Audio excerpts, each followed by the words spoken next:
Hi everybody, we are back once again. Welcome back to this I say little, it's been going for 3 years now, 4 years now actually, sorry, so it can't be little anymore, but welcome back to this little show, Spill It. Spill It is a show where I get to speak to inspirational people and share some inspirational stories to connect people together, inspire others, and help people learn something new. And of course, this episode is no different. This is episode 89. Oh my life, it's episode 89. 89, the return of the Endo-Warrior. Of course it is, because we have got an amazing guest this evening, completely met by random, by the ways of the world, through a mutual belief and a mutual focus and coaching session. And so yeah, completely met by chance, and has very, very quickly become a good friend. And you know, it's good to see all of Alexandria's glory. So it's amazing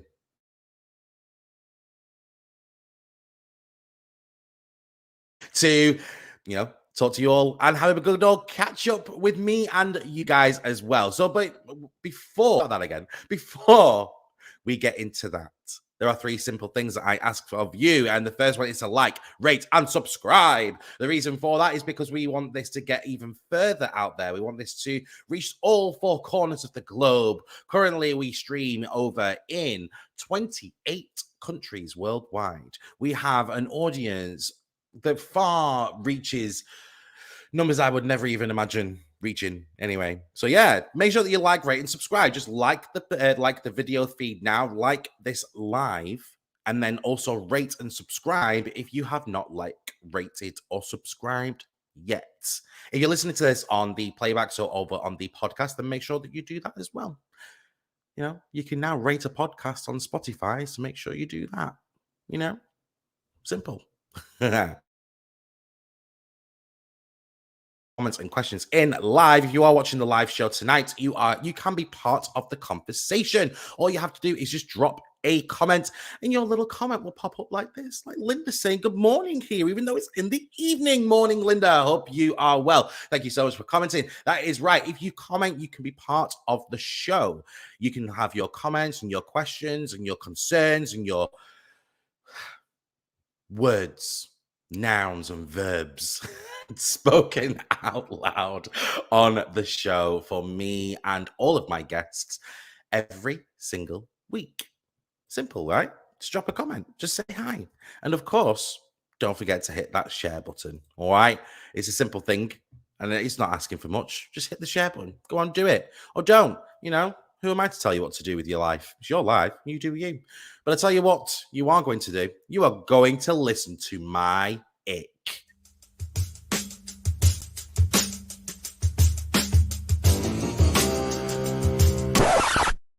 Disgusting! That's right, it's What's Your Ick time. Now, this is a segment that I get to talk about something that has just given me the ick this week. And for those who follow me on social media, you'll have a sneaky about this one, because I mentioned I did something last night. Yeah, I was at a 70s night do. 70s night do. And I did something, and I realized that actually that is the biggest ick ever. And I was like, I can't, I couldn't believe that I was doing it, and it's horrible. And the thing is that I spoke to a friend of mine today. She was like, "You can't say that, Marcus. I do it as well." And I was like, "No, I can say whatever I want. It's my show, and it's my ick." So here you go. I've even got a prop for you. All right. So, okay. Okay. So just imagine that they are like a really, really good-looking person, and you've noticed them across the bar, like from the bar, like across the bar, and they're in your eye. Oh, they're a little bit all right, yeah. And then suddenly, They start trying to get the straw in the mountain. So they end up just going like this. Try and get the lips around the straw, obviously without using their hands. So, and then there's other people that will just take it to an extreme and like just trying to get the straw in the mouth at the end. They start using the tongue. Anyway, so yeah, I did it. I feel so ashamed, but yeah, I was trying to get the straw in my mouth. I had a double vodka, and yeah, I had a straw, and I was trying to get the straw in my mouth, and I was like trying to figure out where the straw was. And honestly, I never gave myself the. I gave myself hard. So yeah, can you relate? Are you a straw type of person? Are you one of those people who are struggling to get a straw in your mouth? Then let me know. Drop a comment or send me an inbox with your funny straw moments. Or Marcus at spillit.uk. Just drop me an email. Let me know. But also let me know what your icks are as well, because I absolutely love reading them. The amount of inboxes that I've had recently from people from literally like different countries as well, just sending me different icks and going, I can't believe that that like this is your ick and this is what's my ick and blah blah blah blah blah. It's just yeah, I absolutely love reading them. So make sure that you drop a comment or you send me an email with your icks, because there's some funny ones out there. There are some hilarious ones. So yeah, keep them coming. That was What's Your Ick?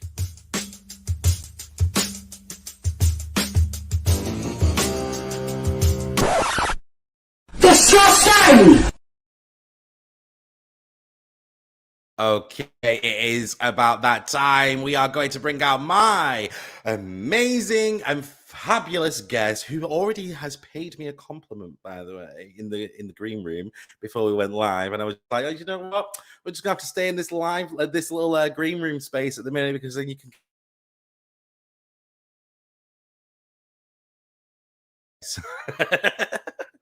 She is absolutely amazing. Here she is. It is the Endo-Warrior herself. It's Alexandra.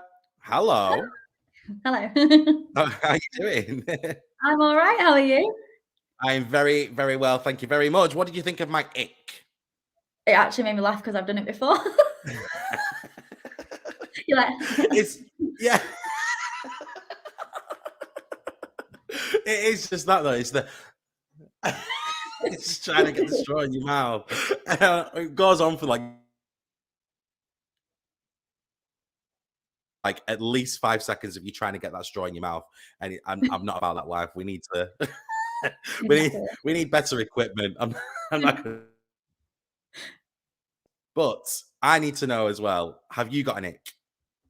Yeah. I a lot of the time get too excited when I'm talking to people walking down the road, or if they've gone out, and then when someone comes back in, but it's not them, or when someone Mhm. walks past you and it's not who you're talking to, and you're like, ah, and it's not them, you're like,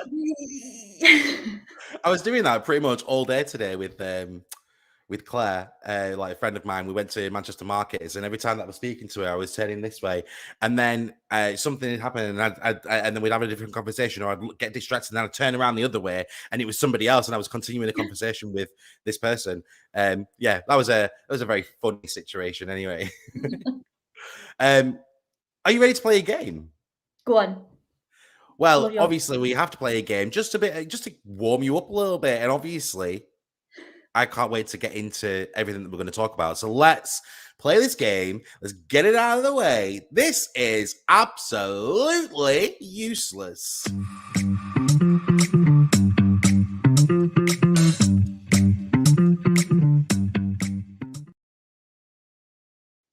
That's right. This is absolutely useless. This is a game that I'm going to be playing with all of my guests during season 3, where the winner will take it all. Now, obviously, this is Spillet's final season, and that means that there's going to be one big grand prize for the overall winner of season 3.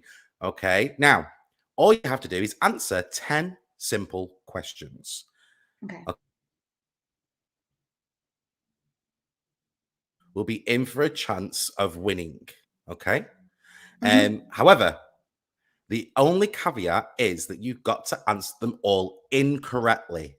Okay, that's why it's called absolutely useless. So, for example, if I said, other than red and yellow, what is the last color in the traffic light sequence?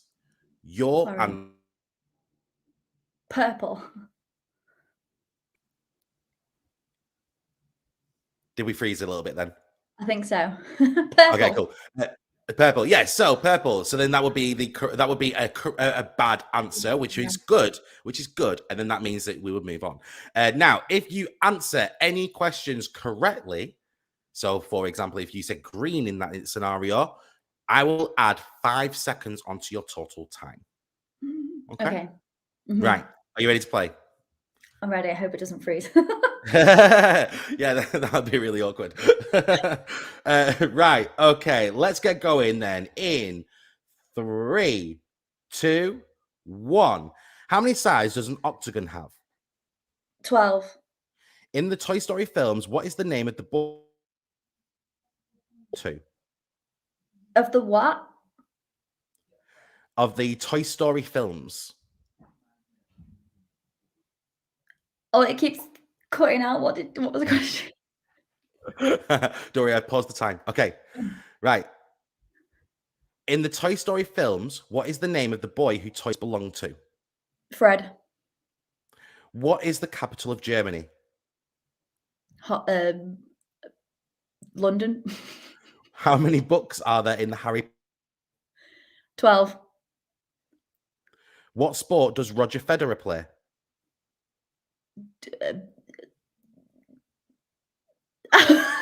Badminton. What date is Guy Fawkes Night? What night is Guy Fawkes Night? Yes, or date. The 7th. What animal does pork come from? A sheep. In what country would you find the White House? In Africa. What kind of food is penne? Candy floss. And last one, how many days are there in February during a leap year? 26. Nice. Well done. That was stressful, wasn't it? Even That's quite hard. Why couldn't I think of a sport? I was like, Like the thing is that I read that one and I was like, I don't even know who Roger Federer is. same. I was like, I could get this right by accident. Exactly, yeah. I'll be like, think of like the most obscure sport in the world. Ice hockey. I don't know. Like but yeah, then yeah, we had a couple of comments. It had frozen, so that's fine. So I have deducted some seconds, so don't Thanks. you worry about that. So that means that you have a grand total of 1 minute and 3 seconds. Is that Congratulations, good? well done. That's good. That yeah, it's very good. Yeah. Yeah, very good. Well done. Everybody will find out the listing online after we've done everybody's race to the Awesome. finish. I'm going Okay. straight there. Nice one. Right. Okay, cool. Let's get going then. So for everybody else, now we've obviously met before, and we met before we even did Spillet's episode together. Yeah. Who don't know who you are or what you do and all of the fabulous work that you do out there as well. So people who either didn't watch our episode together or just need a little bit of a reminder, who the heck are you? I am Alexandra Elizabeth Smith, and I am a personal trainer, movement coach, and life coach. And I help women, especially with endometriosis, just get moving again with body confidence, fatigue, and weight loss. That's awesome. You do a lot as well. And we randomly met, didn't we, during a coaching program, actually. So we both signed up to this random coaching program and they put us into like little groups. It was all done online. So it was done via Zoom, I believe, at the time. And we got separated into different groups and we had to like work together doing this scenario, or this is like, these are my thoughts and my feelings, and this is the direction I want to go. And I just remember hearing your story then of where you wanted to take your coaching journey. And I was just like, And so I reached out to you and we had a lovely conversation. We did. And you was like, yeah, 100%, I'll be on the show. I'll come on. So for as a bit of a reminder, so obviously people would have heard the term endometriosis and Mhm. may know like a little bit about it, but may not necessarily know enough about it. Would you be able to be so kind into just talking about endometriosis, what it is, how people can get diagnosed with it, and also what are the symptoms and how can it affect your life essentially? Awesome, yeah. I mean, there's a lot to it, so I'll try and Oh yeah. condense it as much as possible. Take as much time as you want. We're here all night. So basically, it's a condition. The way I explain it to people is that your womb sort of grows inside out, and then it acts like Velcro and starts to stick to other organs, which obviously is not great. So that's essentially what it is, but not scientifically. I'm not the science person, so I'm trying to visualize it for you a bit better. But it affects now, I think when we last spoke, it affected 1 in 10 women, and now it's closer to 1 in 8. So more people are getting diagnosed or having the issues. But yeah, symptoms there's like a wide range of symptoms, which is why it's really hard to diagnose. It takes on average 7 years to diagnose. So it's fatigue, it's heavy, painful periods and bleeding, which isn't nice for anyone to live with, let alone talk about. It can be pain during sex. It can be pain not just on your period. It could be flooding, which is where you just get a waterfall of blood. Fatigue. You get flare-ups, which feels almost, I guess, like arthritis-y. It can be in the joints. It can be feel like you've got a flu. You get really bad brain fog, which I've been having quite badly the last couple of weeks. What else is there? Hormone issues like acne. I think that's more or less everything. I think It's not nice. I mean, yeah, there's a lot of things there, and it can obviously affect your everyday and your working life and all of that lot and more. Now you mentioned that the statistics have gone higher. Do you think that's because more people are being aware of it and so therefore getting tested for it, or do you think that there is naturally an increase of women who are suffering with it? I think it's a mixture. I think it is people are becoming more aware of it, but I think we are sort of having more tech because it's hard because there's 4 different stages of endo, and you could be so I get quite bad pain and things and fatigue, yet someone could have probably a worse stage than me but not have the pain and maybe not realize until they're trying to conceive, and that's how they find out they have it. But it is getting a lot more recognition because people like Molly May have just been diagnosed with it, which is amazing not amazing for her because it's horrible who wants endometriosis, but it's amazing for the community because she started doing a blog about, and she managed to get a surgery pretty quick, and she did a whole like open blog about it, which is really good. So I think it's a mixture of the two. Hmm.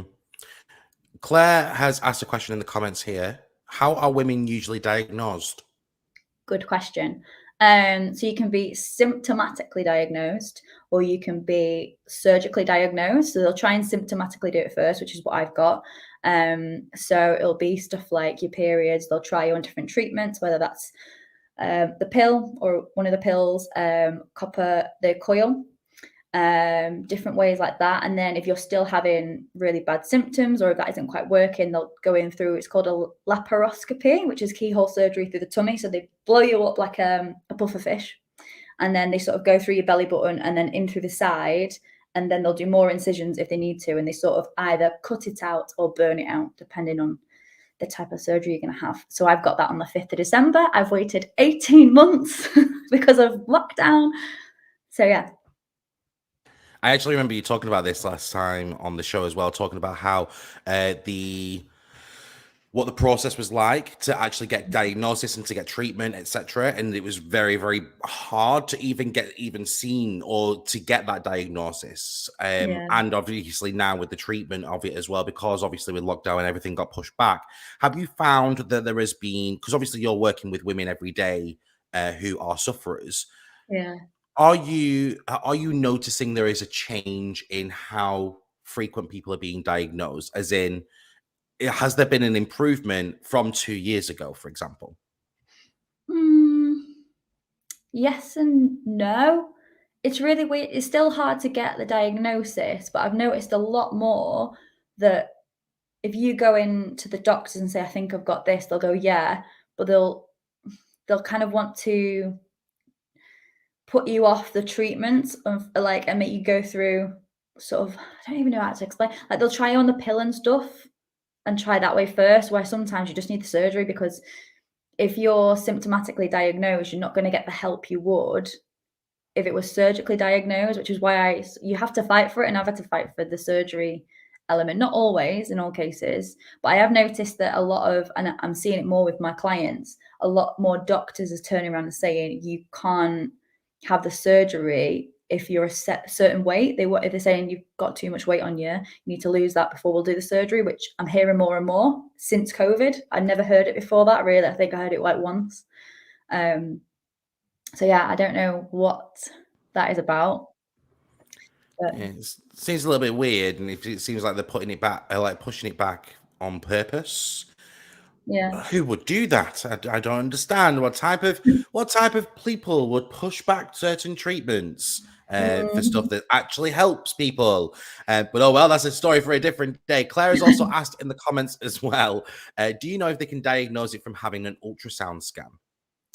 It can't be diagnosed with an ultrasound scan, but you can pick up things like, so if you've got these things called chocolate cysts, I believe they are a symptom of endometriosis. So this is like, it's basically like, and this is why you can't be diagnosed with it, because chocolate cysts kind of come and go.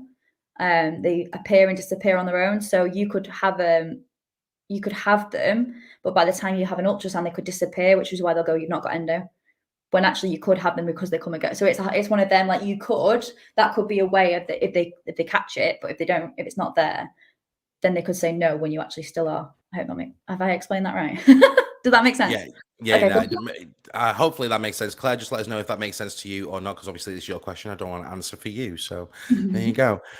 Now, you came on first during lockdowns and at the end of season 1, and now we are approaching the end of season 3, and of course the full series of Spill It as well. Now, Oh, that was 2 years ago, and a lot changes in 2 years. A lot has changed for me in 2 years as well. So what have you been up to? What's different from 2 years ago, Alexandra, to today? what's different? Okay, well, I've sort of rebranded. I think when I last spoke to you, I was known as the Endo-Warrior coach, and I definitely got imposter syndrome that kicks me right up the butt. So I've sort of had a rebrand, and I think it's hard because I think personal trainer people, which I am, people have maybe preconceptions about what that involves, and I am more into the psychology side and the life coaching side. So whilst that's really good, it is a massive barrier for people, because I think I'm quite lucky in that I had a dance background, so it was easier for me to pick up and maintain. Whereas if someone's had really chronic pain and they've never known fitness or movement before, I think it's a big barrier. So I'm changing more towards lifestyle and movement coaching, and I've rebranded, so I've become Flareless Female, because what you get when you've got endo and sort of any chronic conditions, you have flare-ups, and I'm not trying to cure people, because I think that was the other thing I felt, and I was putting this on myself, like no one asked me to cure them, because there is no cure for endo, but I think I was getting quite like, I feel like I have to fix people and I can't. So I was just like, we're not curing anyone, we're just making them flare less through a lifestyle change. So I think that's all that's changed.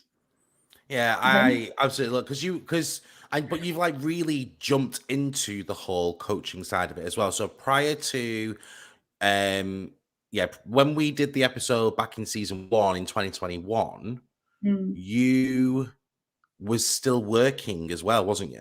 You were still doing yeah. an actual job, and then this was like something that you were just kind of doing on the side. Yeah. And I remember seeing the post where you were just like, by the way, guys, I've made this decision.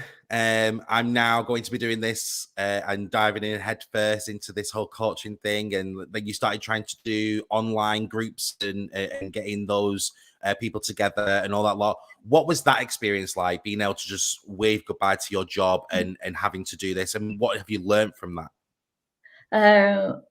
So I left in January, which was probably the worst year to go self-employed. with everything that's happened. However, I have learned that it is nice to be your own boss. It's nice to just focus on what I want to focus on and what I'm passionate about. It's also scary at times.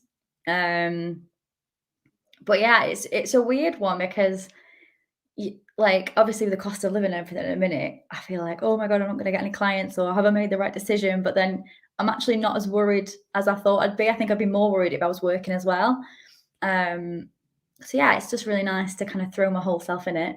And I'm working on different sort of like I've been doing group coaching because I really like to coach a group. I just feel like it's a nicer vibe, and I like the energy of people, and I think it's not all about, as you know, like life coaching isn't sort of telling people what to do. It's just highlighting points and having that open conversation and making people think and question different parts of their life. And I think you can't have all the answers for everyone. So if you're just guiding it and then, you know, getting other people's advice as well and offering it out and having that open, safe space, I prefer that vibe. So yeah, that's Definitely that. I found that if I do like a face-to-face coaching session, like just one-to-one, you end up with that person speaking to you to try and get you, as you said before, to try and fix them, and then they think that anything that you can, like, because all you're doing is that you're leading them down the garden path. They find the answers, you're just trying to help them find the answers. Yeah. But I think they become very, very reliant on that one person, whereas in a group session,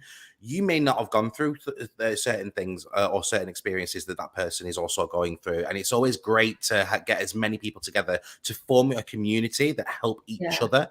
And it's all about that lifting everybody up rather than I'm working on you as an individual. I mean, obviously, don't get me wrong, one-to-one coaching works wonders. However, there are a lot of people in that line of work, in the coaching element, who have the same vibe, that it's all about that community building and that group session, because we're all then in it together, and you form that group, you form that community, and you all lift each other up. And I just think it is a wonderful feeling when you get to there. So yeah, definitely. what advice would you give to somebody who is thinking about just dropping everything, like as in work wise, and going out on their own and doing something that they think, you know what, I wish I could just do this, and I want to just do it? Ooh, what advice would I give? I would say have a plan. I feel like I thought I had a plan and then I didn't. So I think like financially have a plan so that you've got like time to save a bit, so you don't have to worry about that. That's what I would say. But I'd say make sure you love what you do as well, because if you don't love it, you'll soon like, it's hard when you do love it. It's hard when you love what you do to do it every day and to drive yourself. That's what I do miss about working as a team. Like you don't have that when you're on your own. You're kind of like your own HR, you're your own like tea buddy, you're your own, you know, marketing, you're like everything. And I think that's the one thing, like get ready to feel alone, but you're not like, or alone, sorry, I should say feel ready to feel lonely, but you're not alone, because there are other self-employed people that you can reach out to. Just probably have that before you go it on your own. Like get the community, get the finances, and then you're good to go. What made you get into the coaching element? Because I think that there's a lot of people out there, I think, who have tremendous life experience that would be good coaches, but they don't necessarily have a full understanding of the coaching journey, what it involves. And I wanted to know from your side, Mm. what did you like about coaching? How did you do your own research about coaching? And how did you know it was something that you 100% wanted to do? Oh, I like that question. So I think I'd seen sort of, I think, well, because I grew up in the performing arts world, you have a lot of coaches in that, but they're not like they are called teachers or tutors, but they are more coaches because it's not like a syllabus. And I think, and then when I became a PT, I realized very quickly that they don't teach you enough on the psychological side and the behavior changes. I was just teaching people how to squat properly. And I was like, but it's the deeper issue. Like if people have got any kind of, you know, if they want to put on weight or lose weight or maintain, it's usually a deeper issue than the surface issue. And I was like, I haven't got the tools to help someone else with this. So that's why I went into the life coaching side. And, you know, there's loads of different types of stuff. There's like NLP, there's timeline. There's just general, like, just being a good coach and knowing the good questions to ask. And I think you do have to sort of like wade your way through it and decide what kind of coach you want to be as well.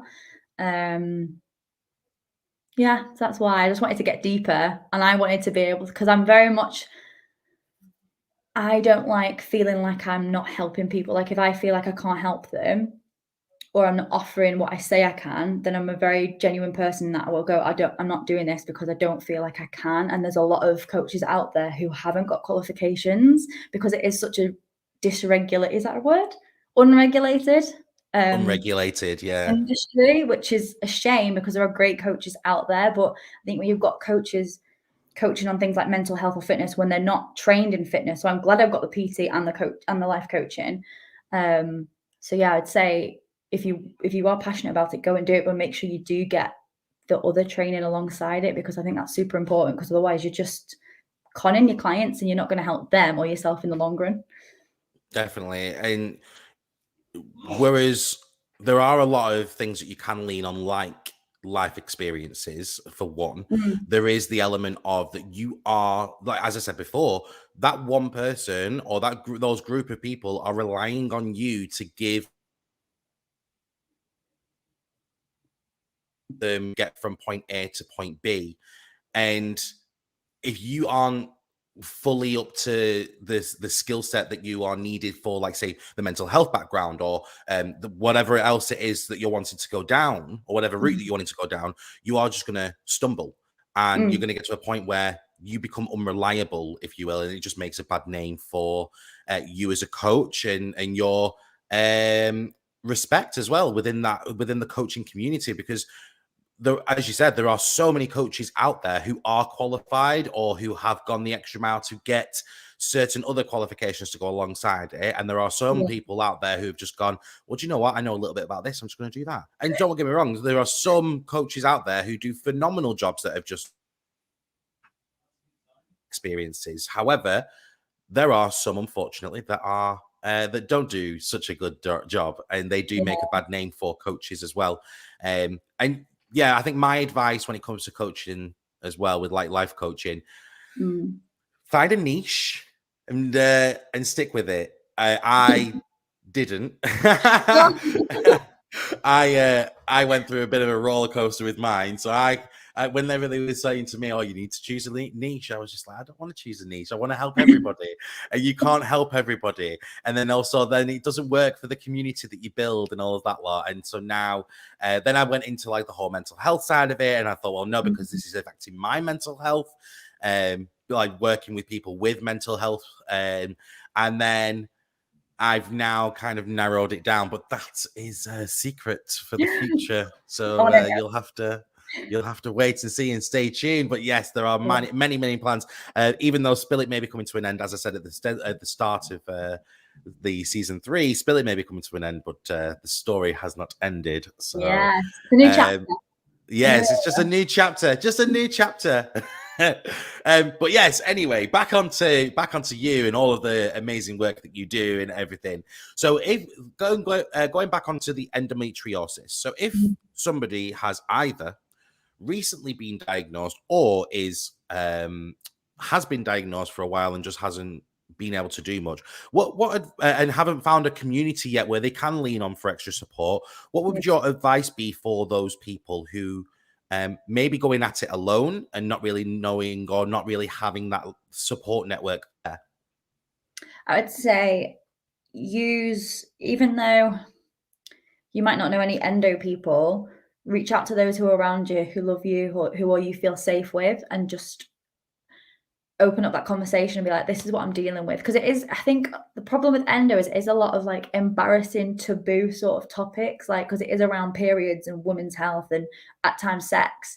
People are like, don't want to talk about it, or don't want to hear it. So find that safe person that you feel, whether they have it or not, and then they can help you find other people as well. Because it's amazing when you say it to one person, they go, oh, I remember this. I know. You can go and see them, you can talk to them, they're on Instagram, there's a community here. And yeah, just take it one step at a time. Like, it's one of them. I think when you mentioned before, when you get a diagnosis, there's a thing of you're relieved because you know what it is, but then it's like, oh, I've got this thing. And then you've got So it's just kind of taking it one day at a time and just being slow and being really, really graceful with yourself, and just knowing that every day is going to be a little bit different, but you're not broken. You've just got this thing. You're just living with this thing, this like roommate who happens to be a condition, and you've got to sort of work each other out, and that's it. What is what's going to be your next steps? What's next for you? Ooh, good If you can question. I'm actually divulge. working on this today. So I definitely want to start doing retreats for women with endometriosis. What else do I want to do? Yeah, I'm starting like group coaching. I'm sort of trying to get a signature program that I can use and like repeat with people, well, not with the same people, obviously, like take people through and have that signature product. And then yeah, there's little thing. I want to try and write a book, but we'll see. I don't know. I'm still thinking about that one. But that's it. Get it done. Get that Um, book written. can't That's tell. yeah. You have to just get it done. Yeah, What have you got to lose? Just do exactly. it.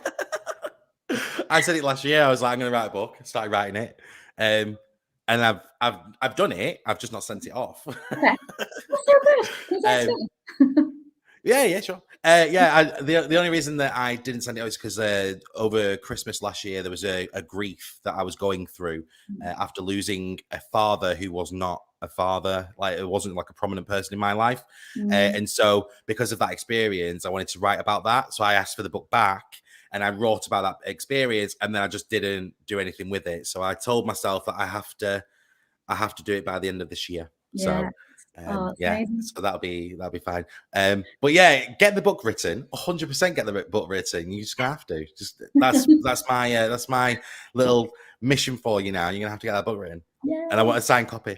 Yeah, not yours.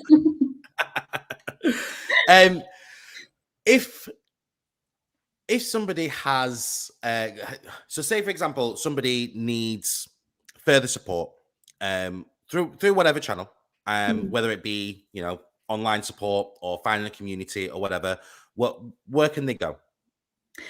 So they can go to on most social. I'm not very good on social media. I am. This is my New Year's resolutions to be better. But my company name is Flareless Female. So that's on Instagram, I think Twitter, and on Facebook it's Flareless Female Academy. But it should still come up for Flareless Female. FLARELESS Female. There you go. We'll put the link to that in the show notes as well for anybody who is going to be listening to this on the podcast. So at least then you've got a little clickable link to be able to help you get a direct contact to yourself as well. But before I'm going to let you go, there's there's one more question that I've got for you, which is to do with exercise. So obviously you mix your coaching with endometriosis with obviously fitness and exercise. And I have asked this question on our very first episode anyway, but what type of exercises can people do to help with their endo and their flare-ups? So basically, without going too much into it, just find something you enjoy and something that's low maintenance, because we are made to feel like we should be like Joe Wicks jumping around our living room like a Mad Hatter, when that's just not the case, especially for women. Like women's hormones is totally different to men's hormones, whether you have endometriosis or not. So I'd say just find something you enjoy, because if you enjoy it, you're going to stick to it, and something that's low impact. So like things like walking, dancing, swimming, lifting weights maybe, and try and, if you are having a cycle, even if you're not having, this will sound a bit over TT, but if you're not having a bleed, try and find out what your natural rhythm and your cycle is, and then sort of work out your fitness routine to that. If people need help, come find me and I'll help you figure it out. Yes, please go and find Alexandra on social media. So for one more time then, where can people find you on your social medias? On social media, it is at Flareless Female.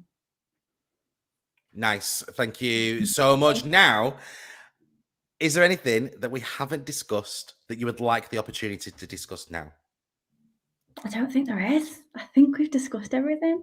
I think we have. And thank you very much. Well, absolutely amazing to have you back on the show again. And it's been amazing.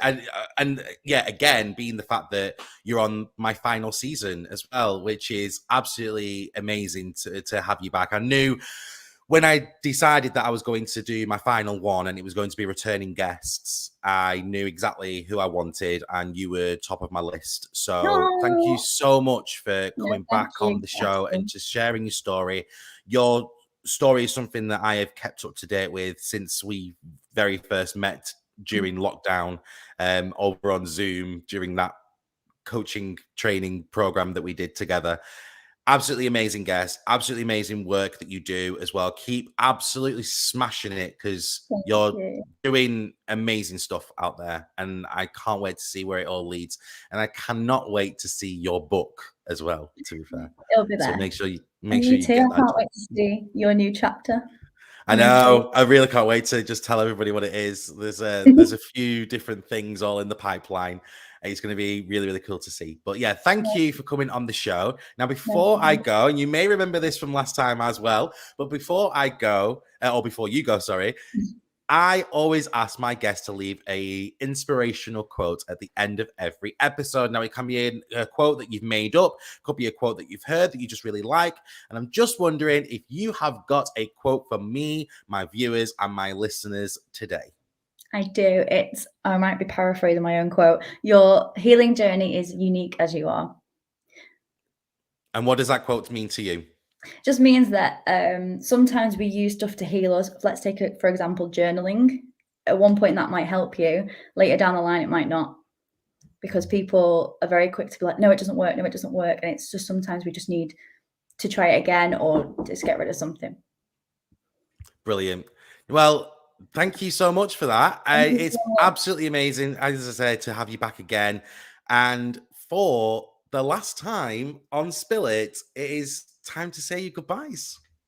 Thank you. Goodbye.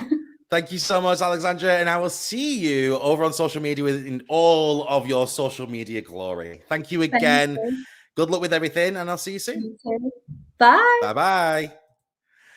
And that is it. That was Alexandra's message about endometriosis and exercise. It's absolutely fab, as I said, to have her back on the show. What an amazing guest.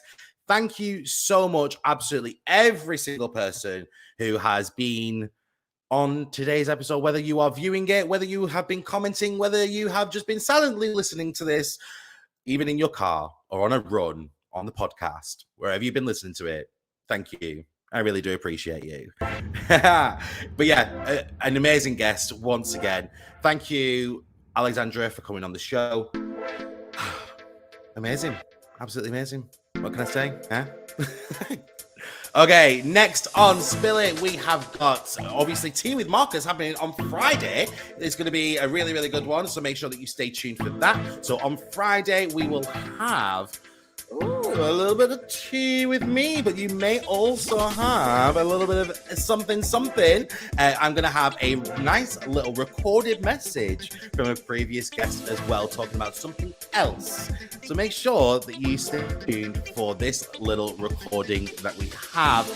Oh, it's going to be good. It's going to be good. And all of that is going to be on Friday's Tea with Marcus. And on Monday's episode, so next week's episode, we're going to have Regional 1 back. That is right, it's the band Regional 1 who will be coming back on the show. Now, Regional 1 came onto the show during season 2, actually, and they came on to talk about what life was like working through lockdown and trying to do gigs and trying to release new music all the way through lockdowns and more. Well, they are coming back.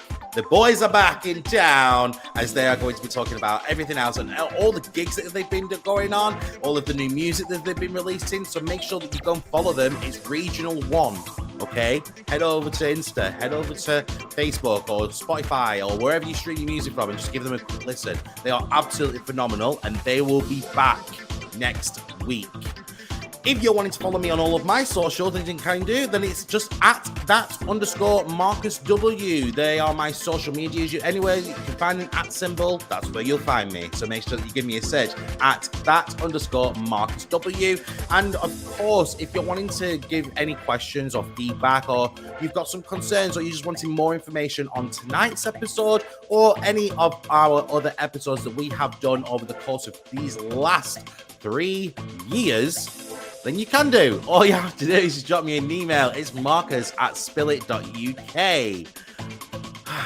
And that takes us to the very, very end. Thank you so much once again for jumping on this live. It's been so good to hear from you all. It's been so great to see so many people watching and interacting as well on a weekly basis, and of course on tonight's episode. So, without further ado, I'm not ready yet. I'm not ready to say goodbye. I hate saying goodbye to you all. I'm only joking. It's time to say goodbye. Until we spill it again, it's bye for now. Thank you for watching this week's episode of Spill It. You can catch Spill It live every week over on Facebook, YouTube, and now LinkedIn. You can also catch up with Spill It on the move on your preferred podcast streaming service. And don't forget to follow me on all my socials at @Marcus W. And for anything Spill It related, you can always get in touch with me by dropping me an email, marcus@spillit.uk.